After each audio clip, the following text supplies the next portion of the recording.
With a rich food tradition, as well as taking the influences of China and Japan, Korea has managed to retain its long-standing culinary traditions, passing them down from generation to generation. Koreans love to share their food with others, whether it be colleagues, friends, or family.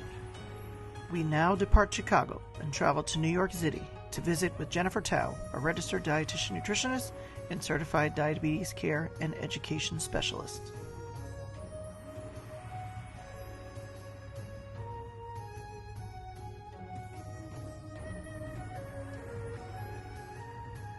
Hi everyone, my name is Jennifer Tao, though some of you may know me as Jennifer Kim from my maiden name, and I am a registered dietitian nutritionist and a certified diabetes care and education specialist of South Korean descent.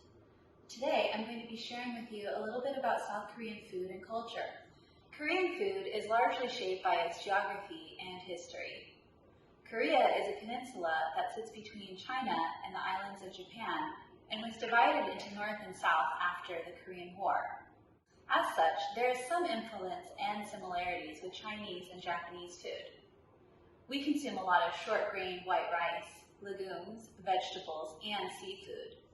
A typical Korean meal at home will have rice, vegetables, a soup, and protein.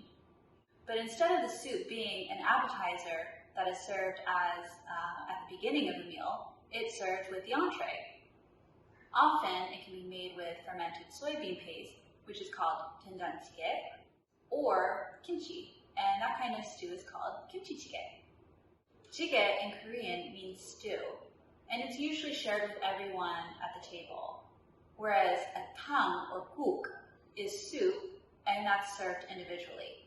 Along with the meal, we set out several small dishes called banchan that accompany the rice. Banchan can vary from seasoned and fermented vegetables to steamed egg or scallion pancake or even potato salad. One staple that you may know is called kimchi, and there are many types of kimchi, but for most, the pickled napa cabbage that is marinated with spicy red pepper is the one that you're most familiar with. There are also non-spicy kimchi though, called mul kimchi, and also a square kimchi that's called gakdugi and is made from the mu radish. There are so many varieties and family recipes. Kimchi can be quite unique, and even old kimchi can be used to make that soup that I mentioned, kimchi-jjigae, because it tastes better when it's old and sour. Since kimchi is a fermented food, it naturally contains probiotics, so there are health benefits to eating kimchi as well. Another food that can be served on the side that has seen a lot of popularity recently is seaweed, or what we call gimi. Being surrounded by the ocean, there are many ingredients from the sea, and the use of seaweed is one of them. We use seaweed in soups.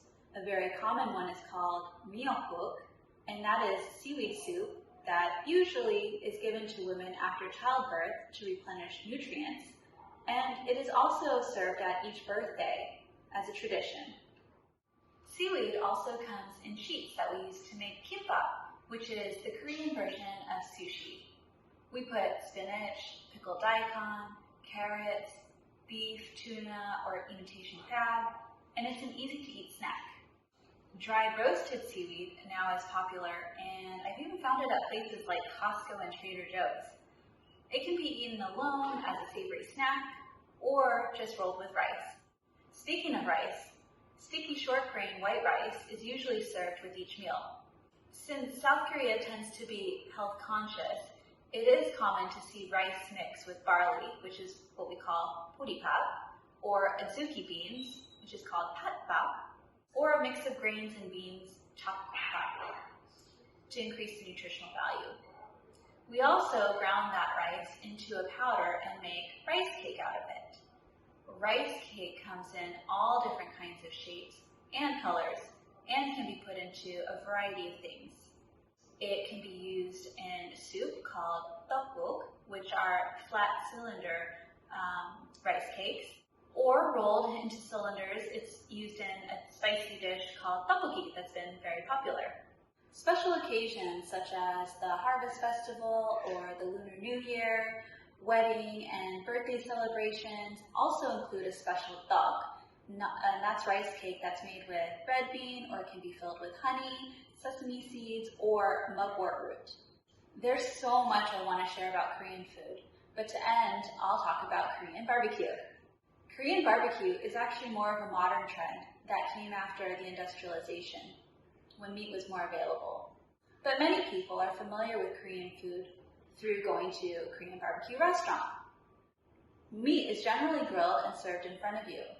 It is often accompanied by those small plates or banchan, and there is lettuce and some dipping sauces such as sesame oil or gochujang, which is a spicy red pepper paste, or just some salt that you may be able to dip some of the meat in. Pork and the beef may be marinated with soy sauce, or it may be plain, and you put it into a piece of lettuce with whatever sides that you want. I enjoyed sharing a little bit about Korean foods with you, and I hope you found it helpful in some way. Thank you guys for listening.